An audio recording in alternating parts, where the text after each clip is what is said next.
IPMNation.com. They could be. Is that what they're doing? Spraying weeds? Yeah. They're just spraying for weeds. Careful. All right. Don't get too near the flowers. All natural being. Warning, all natural being with Brian Brawdy is designed to shake your sense of self to the core. It's full contact psychology with an empowering twist, a philosophical loofah for your soul. For those of you not ready or comfortable releasing your inner superhuman, listener discretion is advised. Here's your host, Brian Brawdy.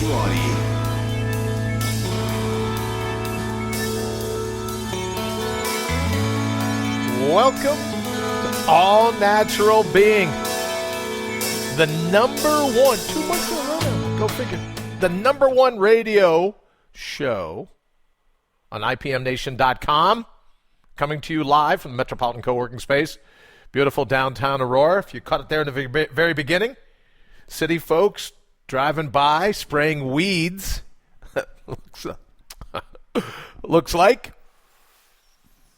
Also the home of 14 Blends, a really cool think tank / art gallery that I love coming into 5 days a week, Monday through Friday. We're live here 7 to 8 a.m. Eastern, and you take a little stroll through 14 Blends, and you see some pretty cool artwork. So that's always a nice way to jumpstart our day. Want to thank you for being with me, whether you're listening to me live or you're catching the replay at 11 a.m. Eastern. Or 8 p.m. Eastern now, 3 replays. Or, I've told some good friends yesterday, they're listening on TuneIn. If you're listening on TuneIn or you're listening on iTunes, I really want to thank you. Because this show would not be number one, 2 reasons. Wouldn't be number one without you, obviously, the listener. Do the math. 6, carry the 6, 1 over. Wouldn't be number one without you. But it's also number one because it is a show about you. Not the watered down, herd approved, running around like a lemming over a cliff you, but the real you, the all natural you, the inner superhuman you. So that's why I get excited. I'm really excited this morning. We have such a cool show. I don't know how we'll pack it all in to just 58 minutes. Don't know how we're going to do it. Probably cut out. Oh, let's do this. Let's make this a commercial-free hour here on All Natural Big, right? I haven't found anyone who wants to sponsor this show, right? So let's make it a commercial-free hour here on All Natural Being, and that'll allow me to pack in some really cool stuff. I've got some stuff from friends of mine on Facebook. Oliver put up something this morning, my friend Oliver, put up something that's really cool. Talks, to me, it's the definition of the labyrinth. We've talked before about life, my belief that it's a labyrinth, fate, the minotaur. Right? Waiting at every turn to derail us. So I've got a really cool quote, thanks to Oliver. And some great stuff from around the web today. I'm just excited. I can't even wait to get started. So let's do this. Let's jump right in. Take a quick sip. Boy, that doesn't bode well if I need to sip it just 3 minutes into the show. All right, let's jump right into our anaerobic aphorism for today. Warning. You can't sideline your soul forever. Sooner or later, your heart will have its way. Your heart's going to have its say. So I got a couple of questions this morning on Facebook. People going, are you saying that the soul and your heart are one and the same? Well, I didn't think I was saying that, but sure, why not? That's what you like. I'm simply suggesting that if they're not the same, a little bit of a tag team. That's all, a little bit of a tag team. You listen to your heart. Right, I don't want to get too poetic and too mushy, new Pollyanna-ish. But when you dovetail your heart and your head, the combination of those two, that tag team, your soul's got to be in there somewhere. All these experts running around telling you what your soul is or isn't, where it's located in the body, outside of the body. Who am I? It's above my pay grade to know that kind of stuff. I'm simply suggesting when we dovetail our heart and our head, soul's got to be in that mix somewhere. What I am saying, unequivocally, is that you can't sideline your soul forever. It's the source of all the stress in our life, all the worry, all the blah, all the melancholy, all the tired. It's got to cause some stress, trying to hold a good soul down. I love the W.H. Auden line in his poem. All we are not stares back at what we are. Our destiny, looking back at us and going, really? This is what you're going to do with your soul? This is how you're going to leave it sidelined forever? Let all your critics, let all your walking, talking Venus flytraps keep you in check? Well, I think sooner or later, our heart will have its say. And day in and day out, it bubbles up when it stares back at us, and it's not what we're here to do. Author Margaret Atwood was right. She said potential has a shelf life. You and I have a shelf life, as does our potential, our passion. We have a shelf life for how long our soul is going to sit on the sidelines. Life could be such a great gig. If you got up every day and go, soul and me, what are we going to do? Let's go out, kick it around, see what we can get into. How cool would that be? And you look around, fascinated by a story that we'll get to probably towards the bottom of the hour, but a story saying that some of the most stressed out people in the world,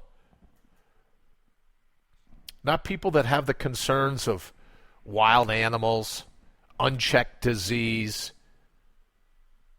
some of the most stressed out people in the world, North America, Western Europe, where we have all the gadgets, we have all the bling. We're going to get to iPhones, portable phones, cellular phones, whatever they call them now. Androids, if you have one. We're going to get to that towards the bottom of the hour as well, because there is a fascinating study. This is one of the coolest things I think I've ever read on the internet, and we're going to tie that all together here in just a little bit. I think sooner or later, you're just going to snap. We all do. And an existential question is going to bubble up, going to arise out of our agitation, let's say. You're going to have to say, am I impeccably human, or am I embedded in the herd? Am I a superhuman or a hobbled soul? Maybe that's why the dark night of the soul exists. You find yourself. You question yourself. Is this what my life is meant to be? Don't I deserve better than this? Is happiness in life guaranteed, but only for somebody else? It's good for other people, not good for poor little old me. Did you ever ask yourself, why am I doing this to myself? Why am I settling for a watered-down version of all I could truly be? To fit in, don't want to rock the boat. If you've been listening to the show over the last couple months, you know I'm a huge fan of drilling a hole right in the bottom of the boat. Forget about rocking it. Let's just bore a hole right through the bottom. Ever ask yourself, ever feel like you're just plain sick and tired of the blah, the lukewarm feeling? Is that what life's supposed to be, lukewarm? And what is playing it safe? Oh, well, I don't mind the lukewarm. I've been playing it safe. Well, what has that gotten us? If playing it safe means we've had to sideline our soul, what did we really win? We talked yesterday, I believe it was, about kudzu vines, invasive species, taking over our cognition. But what if today is the day we begin to think sharply? To think like you mean it? And ask yourself the question, impeccably human or embedded in the herd? That's it. Biggest question you'll ever ask yourself. Will I be impeccably human? Or will I leave myself embedded in the herd, ignore my heart, sideline my soul, just so I can fit in? That's the question. And the nice thing about it is, you can continue to ask yourself. We can do that as a 20-second victory. Ask yourself, am I being impeccably human? Or am I embedded in the herd? outside opinion more important to me than what my heart is whispering on the inside?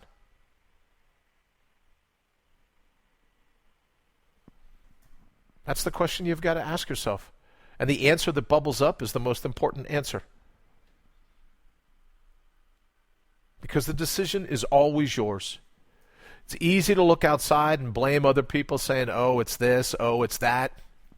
But you and I are responsible. So if we're not happy this morning, we got to ask ourselves, why not?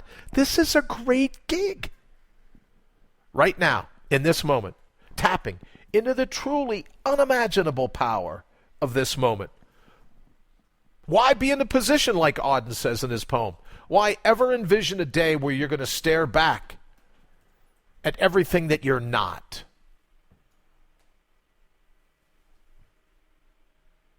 We know what we're here to do. We know we have a destiny. We know fate has its job, and that's to derail us from our destiny. Fate digs sideline souls because it wins. When we tap out, we sideline our soul.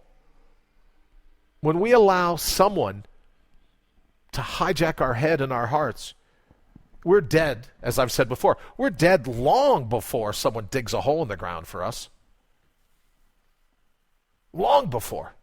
So let me ask you, is today the day you decide to go, no, I'm done with the nuttiness.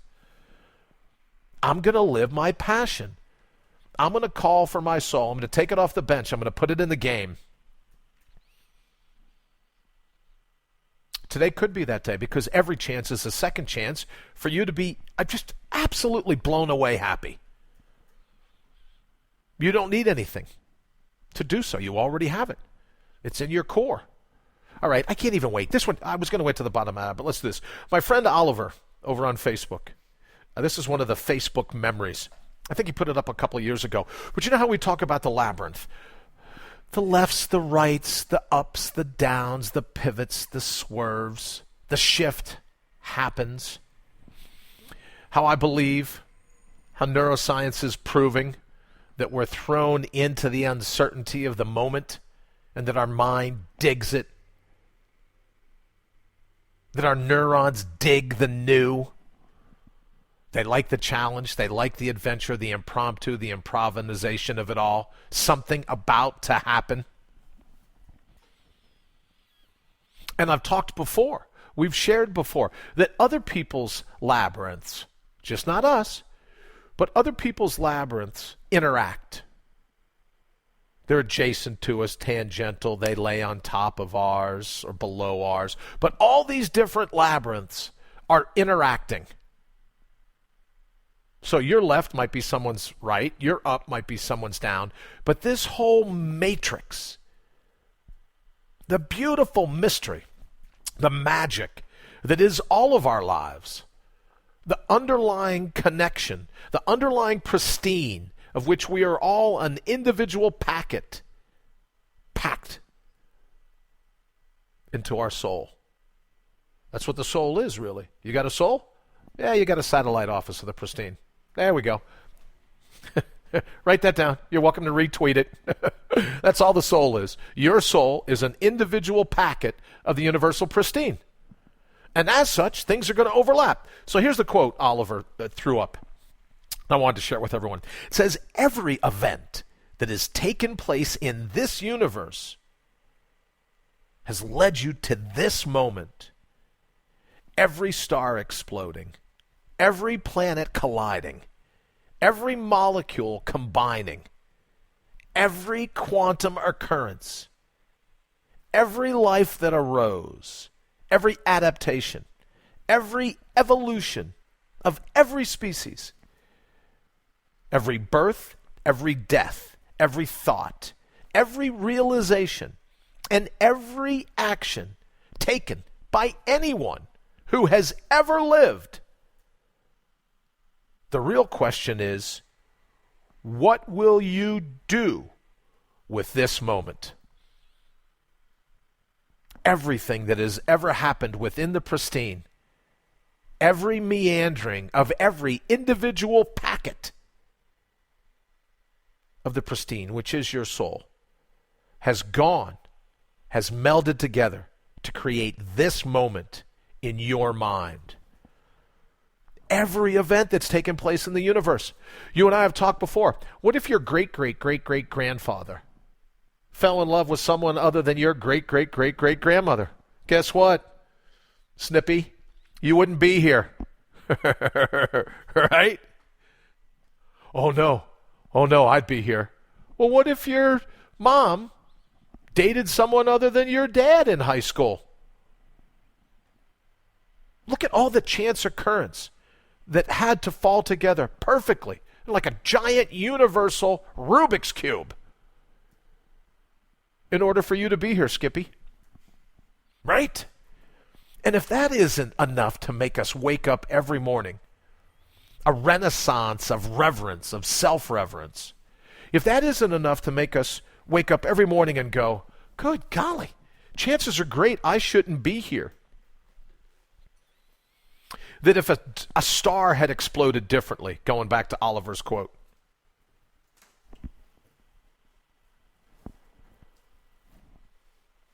that every event has taken place in this universe has led you to this mutant. Every star exploding. If one of those had been different, what would have happened?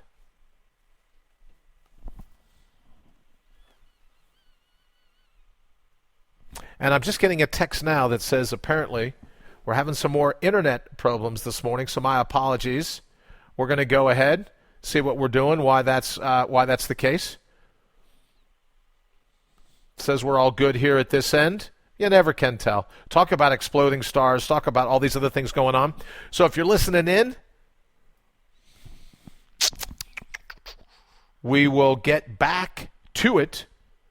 We're going to continue to record. So if you're listening at 11 o'clock, a little bit of a hiccup there. My apologies. But for some reason, the internet is down, and we're out. So I just want to return to this now that we're back on live. Want to return to this by saying that if just one of those planets had been different, if just one of those explosions, one of those lives that arose or didn't arise, one of those chance occurrences had been different, you wouldn't be here.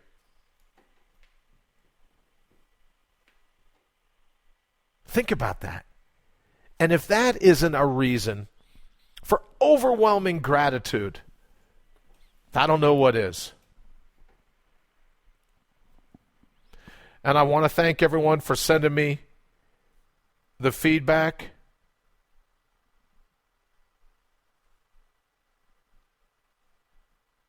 It says here that we're losing the internet off and on. My apologies. We'll figure it out. It says here we have a full internet signal, so I'm not sure where that is. But my apologies if you're back on. If you're listening to the 11 or the 8, you're like, all right already, we're getting the tape version. What do we care? Let's just undelay on. Let's get on with it. So in that moment, all the things that had to happen in the past that go to making you who you are, the person you are in this moment, that's something to be grateful for. And you look at the mystery, the magic that is, and how truly important this moment in all of time can be to unleashing your inner superhuman. Because all those things had to go into making who you are, who your inner superhuman is, your all-natural being. All of those things conspired to put you here in this moment in all of time. Again, my apologies. It looks like we're having a tough time this morning with the internet. I don't know why it's cutting in and out. We're good here, at least. It says we're good here in Aurora. So I don't know what else could be going on, but we're going to go ahead and keep going. Doesn't it just figure? We talk all the time about every little bit that falls into life. This is one of my, I was so excited to talk to you about all this morning. So we're going to go ahead, keep going with it. Hopefully we don't lose the internet signal again. Can't figure out why that's happening. But we will see right here. Want to save it so we're not messing it up for the later shows. Again, my apologies. We'll figure out the internet one way or another here. Hopefully sometime soon. 2 months in, you figure we would have worked it out. So again, speaking of the labyrinth, everything that has to happen, everything that has happened in the moment has led to this particular moment in time. And as Oliver's quote asked, what will you do with this moment? Will you tap into the truly unimaginable power of this moment and use it to your advantage? Or will you leave your soul on the sideline? Ultimately, it's your call. Ultimately, it's your call. So if you get up every morning, hit the alarm clock before you reach for the phone, before you reach for your calendar. And that's the beauty of tapping into your all-natural being. All these things you hear about meditation. All we really have to do, taking a deep breath, slowly exhale. If you do it before you get out of bed, scan your horizon. How does the pillow feel under your head? How does the blanket feel laying on top of you? What's the temperature feel like in the room? What did the breath feel like as you inhaled, then exhaled? Scan your horizon. And then say thanks. Taking your next action can just be cultivating a sense of gratitude. That's all it's going to take.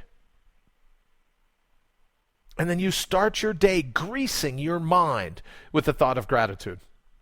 The thought of all those different things, going back to Oliver's quote, all those different things that had to happen for you to have materialized right here in this moment. All the things that didn't happen. The news is full of stories where people didn't make it out of the particular moment they were in. But that wasn't you. If you're listening to my voice, that sense of gratitude, easy to conjure up because you're still here. You weren't one of the ones that fate was able to pull down. What's the Garth Brooks song, the one the wolves pulled down? That wasn't you. That wasn't you. So we can be thankful for that. And although it seems all the time, oh, we're having a difficult situation, I can't squeeze meditation into my day, I can't squeeze even the all-natural being. So let's look at this. We'll run to a quick break. We keep losing the internet. We're going to run to a quick break, see what we can figure out, and we'll be right back. IPMNation.com.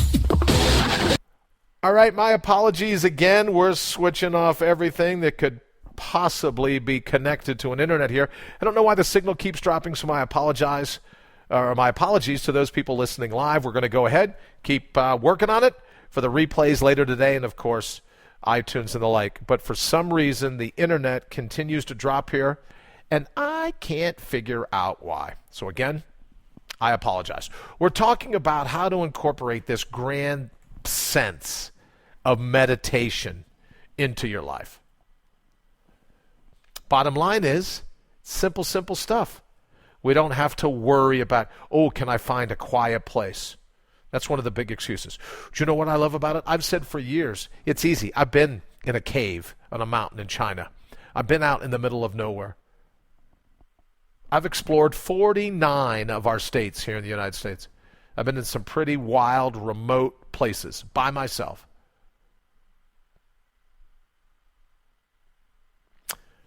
But the exercises work just as great when I'm on, say, the platform at the L, 5 o'clock Friday afternoon. Just as well.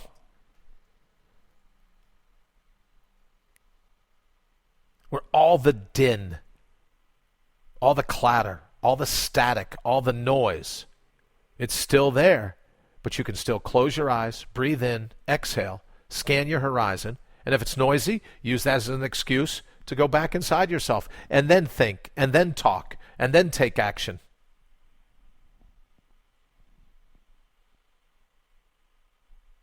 So the excuse of I've got to find a quiet place, not true. The beauty of the best acronym, breathe in, exhale, scan, take action. You can do it anywhere. Another one, I've got a bad back or I've got bad knees.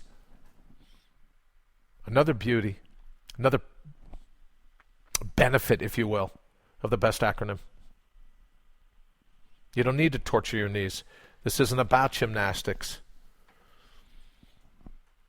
You can sit in a chair, you can lie on the floor, you can stand up, you can lean up against a post. Wouldn't do it when you're driving. But outside of driving, operating heavy machinery, outside of that, any position you're in is the perfect position to be in. Which leads to another excuse when people say, I don't have time to meditate. I don't have time to treat myself. I don't have 1/72nd of my day to go down that rabbit hole. Well, the benefit is if you can do it anywhere, it doesn't matter if it's peaceful and quiet, it doesn't matter if there's a place to sit or cross your legs or any of these other things, then you can squeeze it in.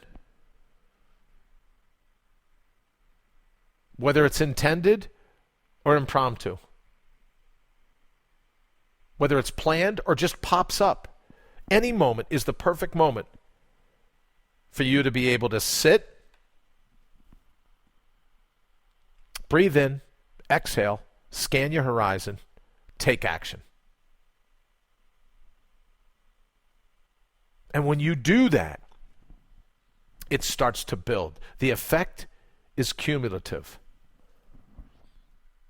And what you're soon going to find is that your soul is as anxious, is as excited, is as willing to come off the sideline as you are to call it off the sideline. It's ready to go. It's ready to go.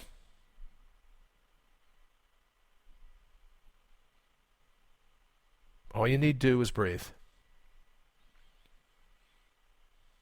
Another excuse. Well, I don't believe in the whole spiritual aspect of it. You and I say all the time, you don't have to believe in the spiritual aspect of it. Big bang, big breath. Cosmic fireball, Elohim or evolution, Petri dish or the pulpit. Up to you. Only opinion that matters is yours. So if you come at it from a secular bent, a non-spiritual bent, same thing. Your ability to reconnect your individual packet of the pristine with the universal pristine begins with your breath. Something you do, maybe subconsciously, but something you do every day, thousands of times a day. Inhale, exhale. So this is just a little more focused attention. That's all it is. Nothing crazier than that. Focused attention. I've heard people say, well, I'll look weird. I'll look strange. Well, if you have to sit cross-legged with your fingers in a certain position on a pillow in a quiet place, if you have this whole laundry list, this whole checklist of things that have to happen before you can do your meditation, that's the beauty of the best acronym. You can squeeze it in anywhere. You don't have to worry about, do you look weird? Because you can literally do this anywhere. Sitting on a bus. Someone's driving you. Sitting alongside of this, in the park. Sitting at home. Sitting on your back porch, your front porch, your side yard. Taking a deep breath. Be aware of that breath. Exhale. Feel the exhale. Scan your horizon. Figure out what's going on in your body. And then take action. It really is that simple. But the benefits are huge. Benefits are huge. All right, we're going to take a quick break. Hopefully we've worked out a little bit of the internet mashugana. that is this morning's show. Again, my apologies if you're listening live. And I hate to ask you because, right, you're listening, you put in all this time and effort to listen live, and then we have to say, oh, well, at least the 11 a.m. Eastern or the 8 p.m. Eastern broadcast, there won't be any hiccups there.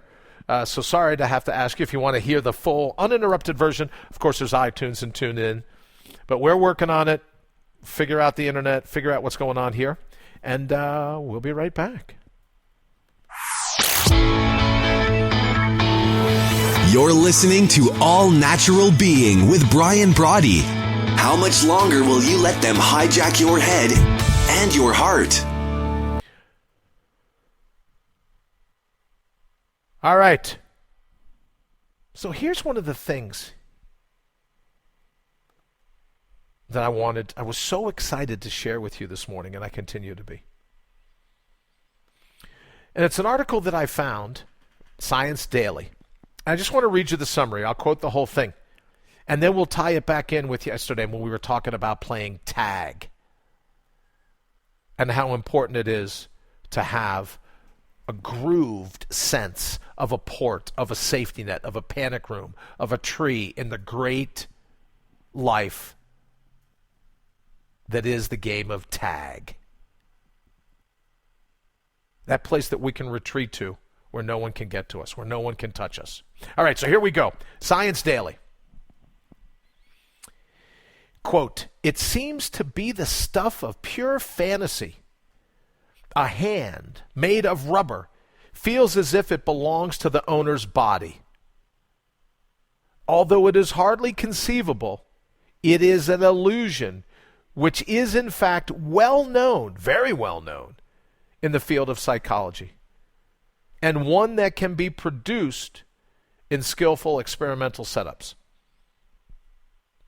But here's the kicker.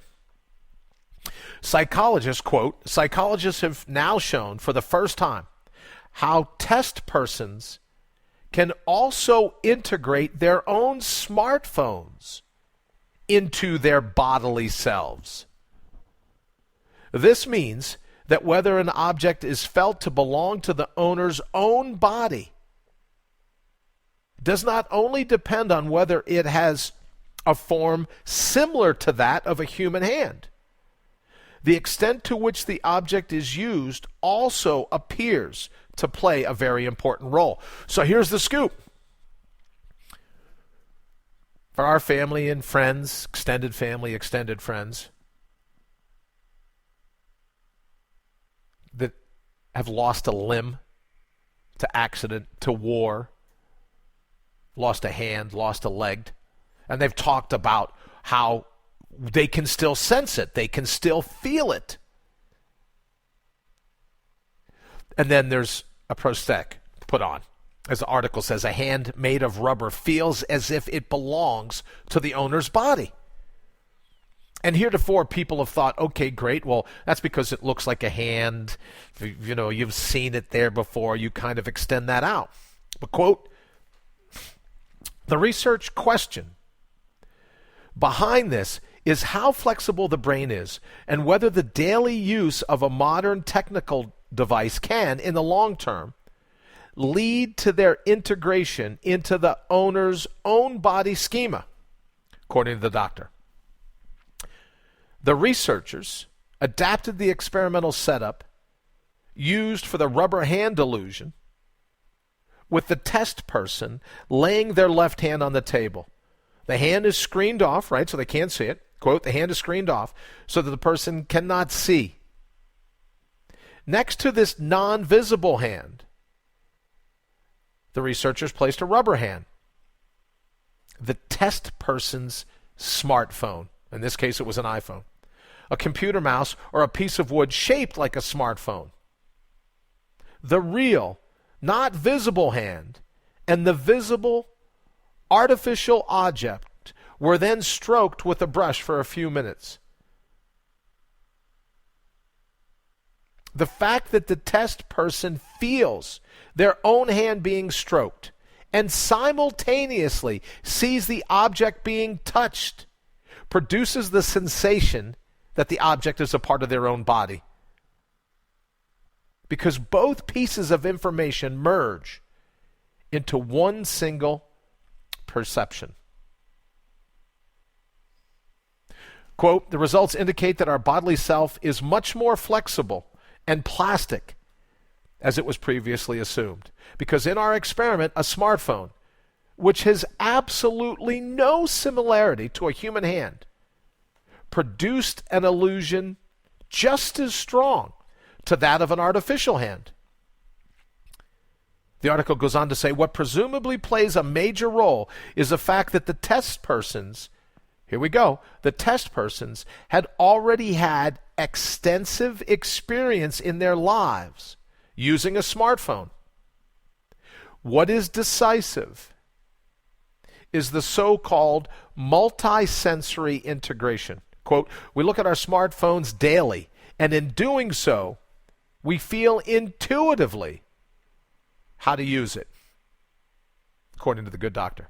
Quote, a combination of feeling, seeing, and past experience probably ensures that we integrate certain objects into our body schema. So think about it. Through repetition and using our phones, we begin to believe it's a part of who we are. We begin to believe it. So if that's the case, why couldn't we begin to cultivate our relationship with the tree, with the port in any storm, with the panic room, with the safety room, with the safety net, with the rodeo clown we've talked about before? In those moments of danger, when we say we have this soul, we have this place that we're untouchable, nothing can penetrate, nothing can harm us. If we can start to instill a sense that our smartphone is a part of who we are, and we do it through repetition, why couldn't you and I begin to do the same thing as it pertains to having our own port in any storm, being our own fallback position, being our own badass?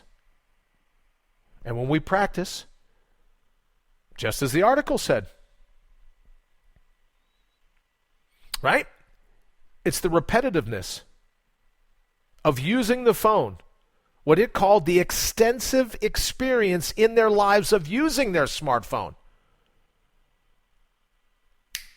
automatically integrated it into a sense of who they thought they were. How much easier would it be for our own port? How much easier would it be for our own sense of soul? Not to leave it sidelined. Our own sense of soul.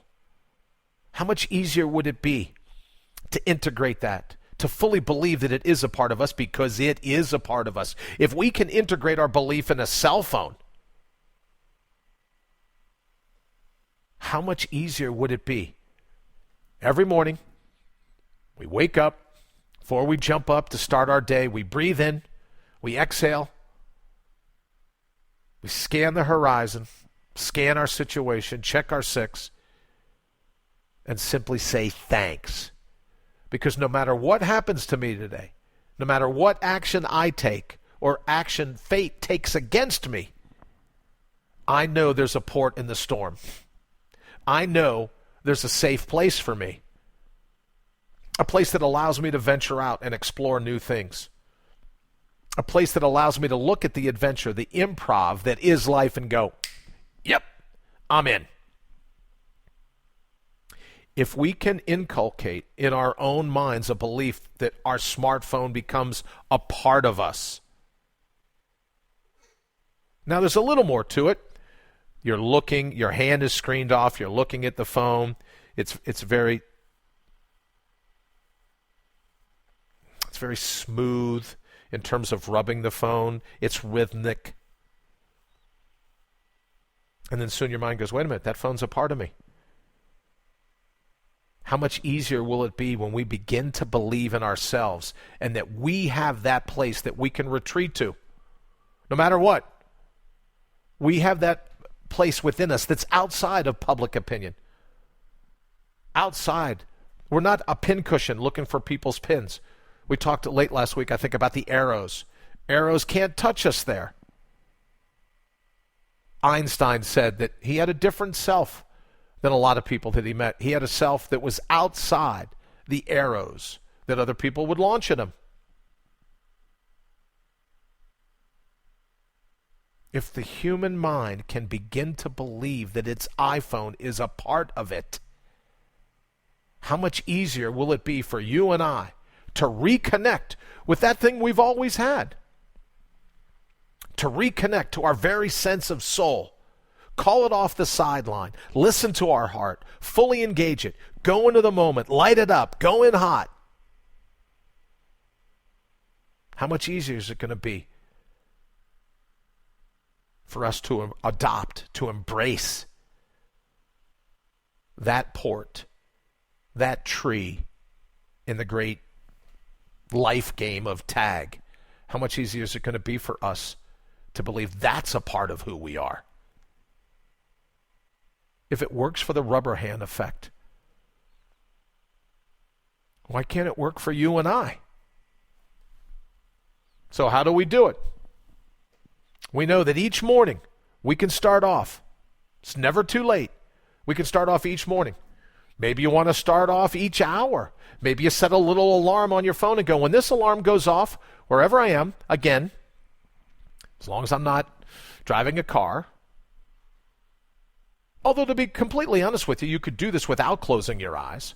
So if you're operating heavy machinery, you can still be aware of your breathe in, your breath out. You scan your horizon, and then you take mindful action. Mindful action. You're there in the moment, tapping into the truly unimaginable power of the now. Maybe you say every evening before I fall asleep. If you work the night shift, then you're saying every morning before I fall asleep. But whether it's intended or impromptu, scheduled or spur of the moment, breathe in, exhale, scan your horizon, take action. Be thankful for the fact that you're here and that you have a port in any storm. Doesn't matter. The gale force winds. Doesn't matter any of that, what fate might throw at you. You still have that ability to pull off nearly anything. And again, I would ask, if the human mind is capable of believing the smartphone is a part of it, how much easier will it be to believe that we have a spine, and in the marrow of that spine sits a soul, and that soul is untouchable. No questions asked. We'll be right back. You're listening to All Natural Being with Brian Brawdy. Because it's never too late to take your life back. All right, as we say quite often, every chance is a second chance to release your inner superhuman, to call your soul off the sideline. So as a part of our 20-minute victory today, again, asking for 1/72nd of your day to be your own best friend, to be compassionate to yourself, to be kind to yourself. What would you do if for just 20 minutes you summoned your soul from the sideline in your life? Put it front and center. What would you do? If you have your logbook, your evidence blotter, your journal, write it down. What would you do?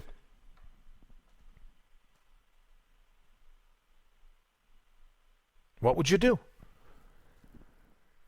And again, we don't have to worry. Well, that's a little scary. It's a little uneasy. It's a little this or that. Great. The moment you decide that it's too scary, you retreat back to your tree. Come back to your home port, your base station.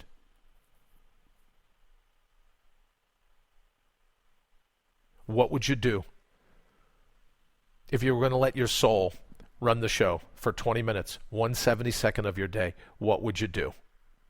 How would you make that work?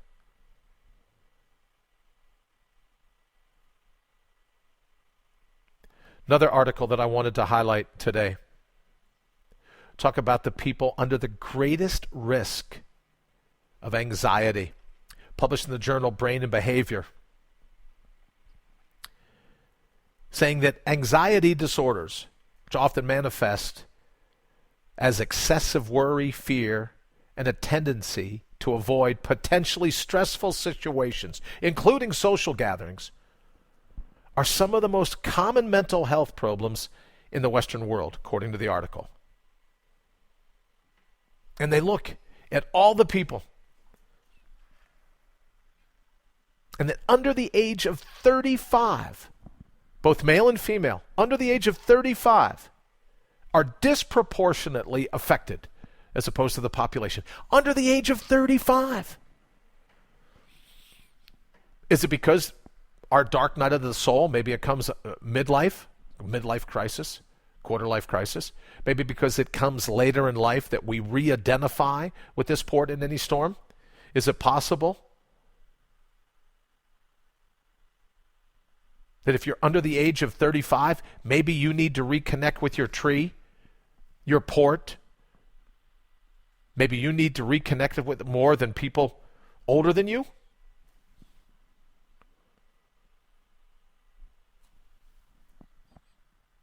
When it looks like a situation where we can be anxious, agitated, we sense that that's starting to bubble up. That's when we do our 20-second victory. Again, breathing in, exhaling, scan your horizon, take action. And I repeat it every day so that you'll repeat it and go, no matter what situation I find myself in, no matter how distracted or disoriented that fate attempts to make me, calling me away from my port, calling me away from my spine, my soul, the connection between my heart and head.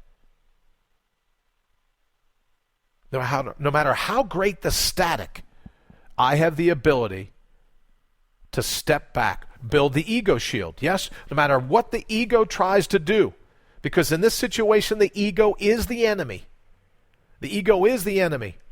And I can hear people saying already, well, it's important to have a healthy sense of self, a healthy ego. Yes, well, a healthy ego isn't going to attempt to berate you at every turn. Isn't going to attempt to constantly scare you. Constantly keep your soul sidelined. But if this article is true, some of the greatest, in terms of an age group, the greatest is 35 and younger. Why is that? We go back earlier. We talked about maybe it's not cool to say, in terms of meditation. Right, then let's not call it meditation. At this stage, when fate nags at us, right? All the fears, all the this, all the that, all those things that happen. We can work to build the ego shield, that temporal space. Take a quick time out. Don't let everyone get through to us. Then we decide, with the benefit of a full breath in and out, benefit of S, seeing what's truly going on around us. Then we think, then we talk, then we take action. That brings your soul off the sideline. Because now, with your focused attention, not the craziness of the ego, but with your focused attention, your head's in the game, literally. Your head's in the game. So what can we do for the next 20 minutes to call your soul off the sideline? What can we do?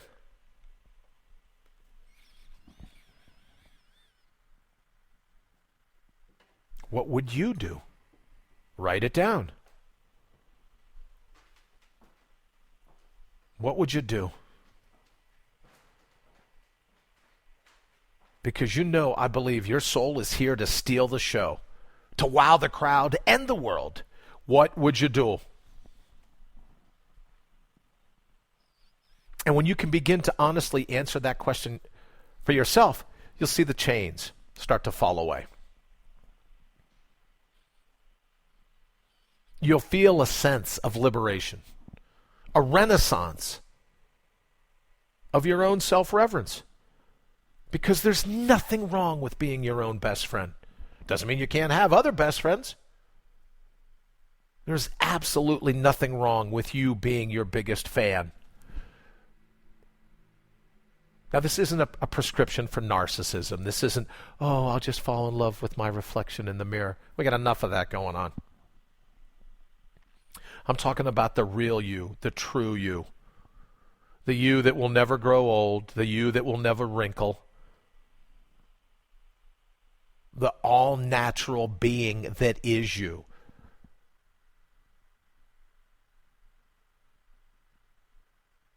What would you do if today were the day that you set your soul free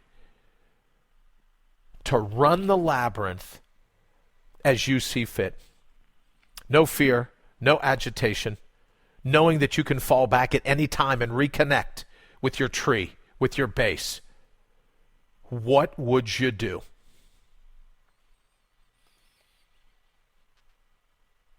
What would you do?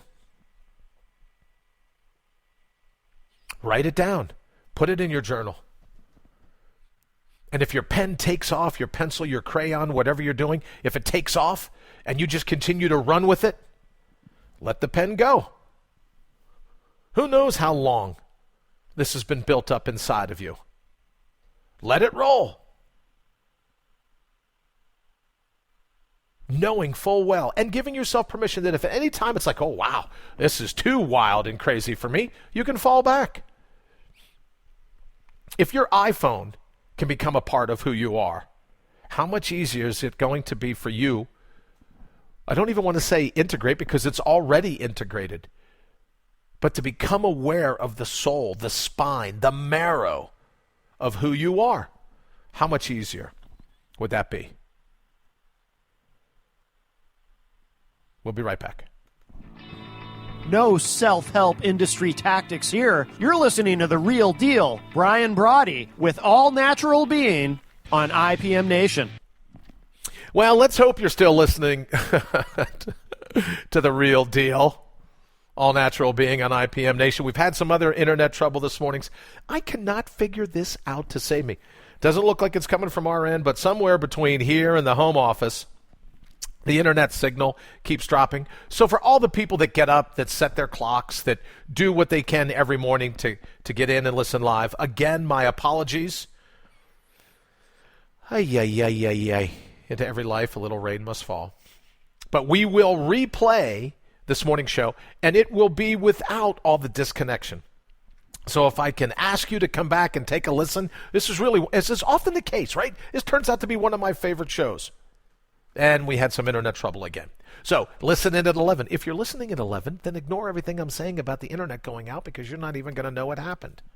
If you're listening at 8 o'clock, same thing. If you hear us on iTunes, then hopefully all the internet trouble will not have mattered at all. And I'll go ahead and continue to work on it today, see what it is that's causing us to have some of these problems, because it's not supposed to happen, given everything that we've invested to try to make sure it doesn't happen again. So again, my apologies. All right, I want to go ahead in the closing couple of minutes and talk about some of the things, some of the questions that I get via the emails. Head on over to allnaturalbeing.com. Leave me your email. I'll trade you mine. We'll connect that way. Of course, on Facebook, Twitter. Some of the questions that I get when people log in all have to deal with this concept of meditation, mindfulness, being intimidating.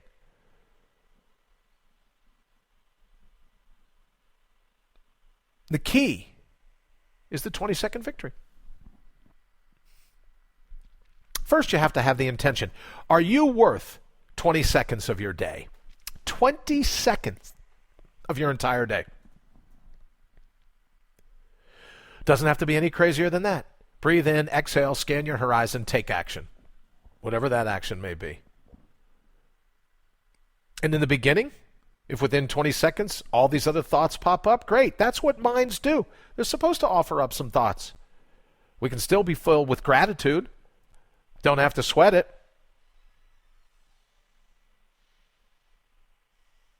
We go back in, take another breath, another exhale, scan the horizon once more. See what it is your mind bubbles up, because your horizon, we talk about inner orienteering. Your mind is a cool place to scan, see what it's offering up, see if there's a benefit. We say all the time, if it empowers your inner superhuman, great. If it doesn't, toss it, leave it alongside the road, put it in the rearview mirror, throw some gravel, get out of there. And then based on that, then you take action. And the more we do this, the more it helps build the ego shield, so that we don't have to worry about falling victim to the constant barrage that is, in Buddhism they call it the monkey mind. The constant barrage that is our ego trying to distract us. It's as if the ego is fate's ally in the grand scheme of things. Your ally, your soul, your destiny, your heart. That's what it's up against. So give yourself permission. It's had a lot of practice distracting you. So within that 20 seconds, if your mind takes off on a crazy thought, be grateful, then bring it back. Breathe in, exhale, scan your horizon, then take action. And you want to keep your expectations at a null. We don't do our 20-second victory in order to achieve A or B or C. We do it to do it, because that's our all-natural being. That's what we want to connect with. And it's been my experience in now 30 years of studying how this works. 3 decades of working to craft the best mindset, the best ability to reconnect your individual packet of pristine with the universal pristine. The very best way to do it is one full breath at a time, and being mindful of that breath when you do it. That's it. No more hocus pocus, no more hooey, no more Pollyanna nonsense. That's meditation in a nutshell. Cool thing is, it's also neuroplasticity in a nutshell. Because we can rewire the way our minds work. We can rewire the way our brains work. One simple breath at a time. And when you begin to practice that breath, your soul's not going to sit on the sidelines forever. Your commitment to your soul equals your soul's commitment to you. I guess you could call it mental wealth. Mental wealth. What exactly does that mean? It means once you remember the other side of your amnesia, the other side of your blind spots, once you remember who you truly are, then the labyrinth opens up for you. Nothing that befalls you can derail you. So before we run, are you worth 20 seconds a day to yourself? Just 20 seconds. And I'm so confident that this will work for you that all I'm asking you is give me 20 seconds. 20 seconds to remember who you ultimately are. 20 seconds to let your soul off the sideline. Call it into the game of life. And I'm so confident that you will feel that power bubble up that I can absolutely guarantee this will work for you. And that I can absolutely assure you you're worth every bit of it. All right, we're going to go ahead and we're going to get out of here. Going to try to figure out what's up with the internet. We will be back tomorrow. Thank you so much for giving me an hour of your time, sharing an hour of your time with me. We'll see you tomorrow. Have a fantastic day.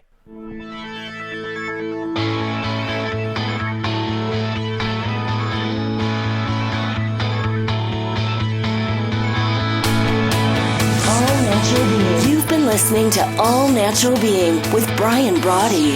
Join us live every Monday through Friday, 7 to 8 a.m. Eastern. Also, check us out around the clock at allnaturalbeing.com. Until then, always remember to bring your own bold.